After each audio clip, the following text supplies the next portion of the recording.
രണ്ടാം കൗമ യക്ബോ കുംപൗലോസ്. എൻ പശ്ചാത്താപം എന്നെ കൊല്ലുന്നു, എൻ തലയെ ഹാഹാ കവിയുന്നെൻ പാപങ്ങൾ.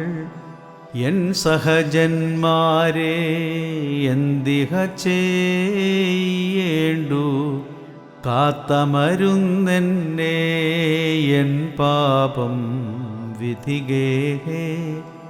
എൻ പാപങ്ങൾക്കായി കഠിന വിഷാദത്താൽ ബാഷ്പജലം തൂകി കരയാനാരുണ്ടയ്യോ.